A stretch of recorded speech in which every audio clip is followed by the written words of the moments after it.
Hai, selamat datang di channel Win Cinema.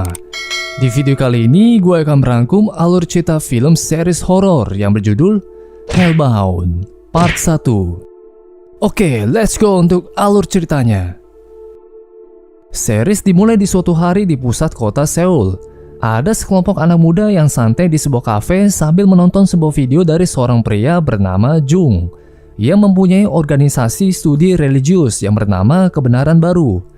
Dia menjelaskan kalau ada malaikat yang akan muncul, menyebut nama penerimanya dan diberi tahu kapan mereka akan mati, sekaligus pasti masuk ke neraka. Saat waktunya tiba, para malaikat penjaga akan datang dari neraka untuk membawa si penerima tersebut.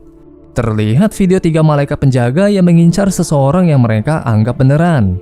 Di tempat yang sama, ada seorang pria yang sedang perhatiin HP-nya terus-menerus sambil menjadi was-was akan lingkungan sekitarnya. Setelah waktu menunjukkan pukul 1.20, dia menjadi ketakutan dan menyadari nggak terjadi apa-apa.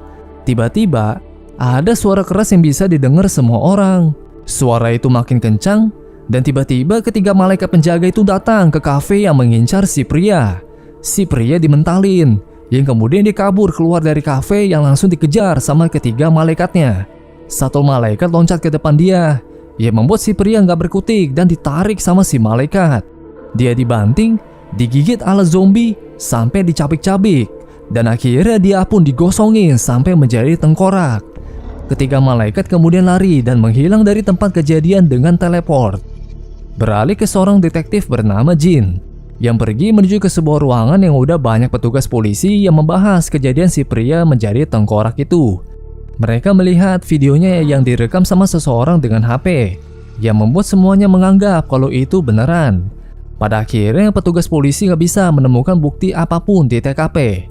Ini membuat si ketua polisi menjadi marah-marah karena dia gak mau tahu mesti cari asal-usul penyebabnya. Dia menyuruh Jin dan rekannya bernama Eunpyo buat mencari tahu lebih banyak tentang grup Kebenaran Barunya yang mengadakan pertemuan di dekat TKP. Di tengah perjalanan, Eunpyo berpikir percuma menangkap pelakunya kalau ada kaitan-kaitan yang di luar nalar manusia. Jadinya pengadilan akan melepaskan mereka dengan berbagai alasan yang gak masuk akal. Namun walaupun begitu, Jin berkeinginan untuk menangkap pembunuhnya karena itu tugasnya polisi. Setelah melihat situasinya di TKP, Jin pergi ke lokasi pertemuan Kebenaran Barunya, di mana Jung menjelaskan video-video hasil tindakan dari para malaikat. Di sana mereka bertemu setelah pertemuannya selesai dan mau mengetahui lebih lanjut kasus pembunuhannya. Mendengar itu, Jung mengatakan kalau itu sebenarnya adalah demonstrasi dan menganggap lucu para polisi yang mau menyelidiki kehendak Tuhan. Di sela pembicaraan, Jin bertemu dengan anaknya bernama Hejung yang ternyata ikutan dengan grup Kebenaran Barunya juga. Menjadi ketahuan gara-gara ayahnya, Hejung pun langsung pamit dari mereka. Karena Jung udah ada janji, para polisi wawancari Jung sambil mengikutinya.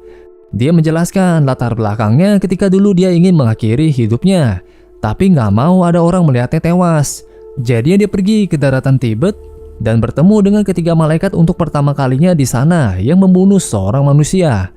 Di saat itulah dia menemukan makna hidupnya untuk pertama kalinya. Dia beralasan membentuk grupnya karena ingin memberitahu dunia mengenai kehendak Tuhan agar bisa hidup lebih bijaksana. Ini membuat detektif Jin menjadi ketawa mendengarnya. Yang kemudian Jung mengungkit tentang kejadian istrinya yang terbunuh yang pernah dirinya dengar dari Hejung.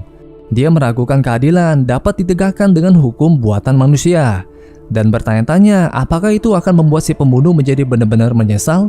Ini membuat detektif Jin menjadi terdiam dikarenakan hukuman yang diterimanya nggak sesuai ekspektasinya, yang malah masa hukumannya dikurangi dan lebih cepat buat bebas.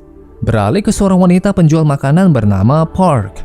Setelah dia sampai di rumahnya, dia disambut sama kedua anaknya yang merayakan ulang tahunnya sambil direkam video. Setelah dia hembusin lilinnya, datang malaikat di belakang mereka yang memberitahu kalau dia akan mati 5 hari lagi. Keesokan harinya, detektif Jin mendapat kasus baru dan menemui seorang pria yang terluka. Si pria menjelaskan kalau dia habis dianiaya sama grup lainnya bernama Arrowhead. Video penganiayaannya sampai kesebar di internet dan dibahas sama seorang streamer dari grup Arrowhead yang suka disaksiin sama para anak muda. Untungnya beberapa pelakunya yang masih muda berhasil ditahan sama polisi.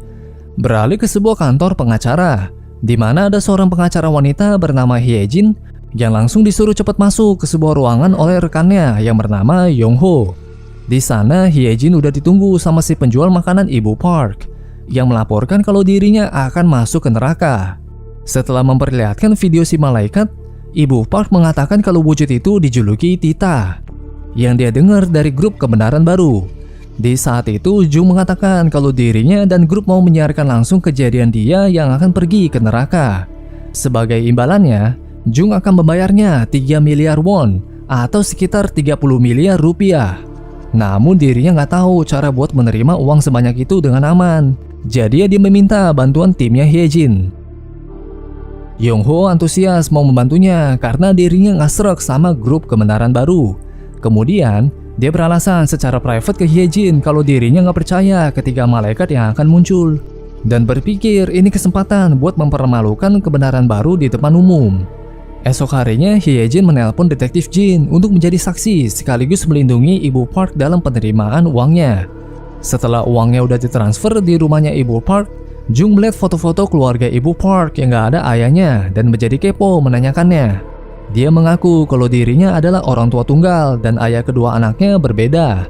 Mengetahui itu, Jung beralasan ingin mengetahuinya karena mau tahu alasan Ibu Park masuk ke nerakanya. Ini didengar sama anaknya yang marah-marah kenapa ibunya masuk ke neraka. Setelah ditenangin sama Ibu Park, dia kemudian meminta tolong buat membawa anak-anaknya ke tempat yang tersembunyi.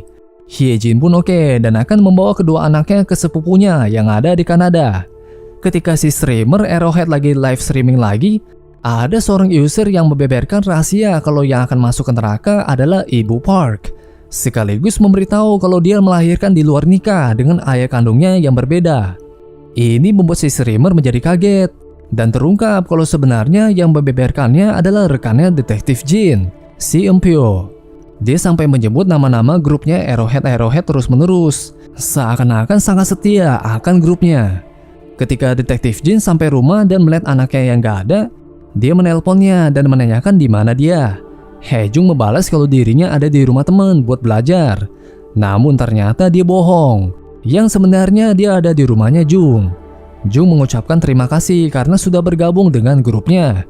Yang kemudian Haejung ungkapin kalau sebenarnya ibunya meninggal gara-gara dirinya sendiri. Karena dia lupa mengantarkan baju ganti ke ayahnya.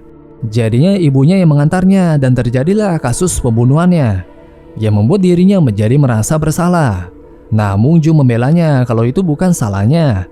Dan mereka akan menciptakan dunia yang bebas dari para pendosa. Kembali ke detektif Jin yang melihat nama Ibu Park berserta anaknya yang menjadi viral di dunia maya. Menjadi kaget mengetahuinya, dia pun sontak melapor ke Hyejin. Yang kemudian Hyejin cepat-cepat mengantarkan kedua anaknya Ibu Park ke bandara buat menghindari tindakan anarkis dari kelompok Arrowhead. Kemudian ketika grup Arrowhead ngomongin soal penyebab dosanya Ibu Park, mereka berhasil mendapatkan informasi sebuah foto kedua anaknya yang ada bekas luka memar. Yang membuat mereka menduga kalau Ibu Park sengaja jauhin anak-anaknya biar nggak ada yang bisa bersaksi. Sementara itu, di suatu tempat saat memata-matai seseorang, Haejung memberitahu kalau itulah orang yang membunuh ibunya. Jadinya dia diam-diam berjalan di belakang si pria, dan dia pun disetrumin listrik sampai pingsan. Kemudian si pria dibawa ke tempat yang nggak diketahui, dan disumbelin cairan yang bikin dirinya jadi pingsan lagi. Lalu dia dibawa ke tempat pembakaran, dan dia pun digosongin. Hingga keesokan harinya, para polisi tiba di TKP di mana si tengkorak si pria ditemukan di sana, bersamaan dengan para media. Ini membuat banyak orang menjadi lebih yakin sama grup kebenaran baru tentang malaikat yang akan mengirim manusia menuju neraka. Mereka berdemo menyuruh Ibu Park buat mengakui dosanya dan mengikuti kehendak Tuhan. Di sana, Yongho memberitahu Hyejin kalau stasiun televisi akan menayangkan kejadian Ibu Park masuk ke nerakanya. Sementara itu, di kantor polisi, tiba-tiba datang para anggota Arrowhead yang mau anggota mereka dilepaskan dan mengatakan ke para polisi kalau mereka nggak bisa menyelidiki Tuhan. Detektif Jin pun terpaksa menghentikan para anggota yang menjadi anarkis tersebut. Beberapa saat kemudian di rumah Ibu Park, terlihat datang banyak orang narasama atau tamu VIP yang ingin menonton langsung kejadiannya. Begitu juga para warga yang berdatangan. Ini membuat kaget para polisi yang menganggap grup kebenaran baru ternyata lebih besar dari yang mereka bayangkan. dan menduga kalau uang banyak yang mereka miliki didanai oleh orang-orang VIP tersebut. Setelah semuanya berkumpul dan Ibu Park duduk di kursi, hitungan mundur ke waktu nerakanya pun dimulai. Gak lama setelah hitungannya selesai, datang para malaikat di depan Ibu Park. Si ibu dicekek, yang kemudian si ketua polisi menyuruh timnya buat tembak. Tapi mereka gak lakukan saking kagetnya. Si detektif Jin gak tahan melihatnya, ya langsung menembaki si malaikat. Tapi tembakannya gak mempan dan dia langsung dimentalin. Si ibu lalu minta-minta tolong, tapi percuma karena dia lanjut disiksa sama para malaikat. Dan dia pun digosongin sampai jadi tengkorak. Yang kemudian para malaikat pergi menghilang dengan teleportnya. Part 1 diakhiri dengan Empyo yang menyembah ke arah tengkoraknya Ibu Park. Begitu juga semua orang yang ada di sana, kecuali tim Hyejin yang seakan gak percaya melihatnya. Pastikan kalian klik like, subscribe, dan loncengnya ya. Thank you for watching.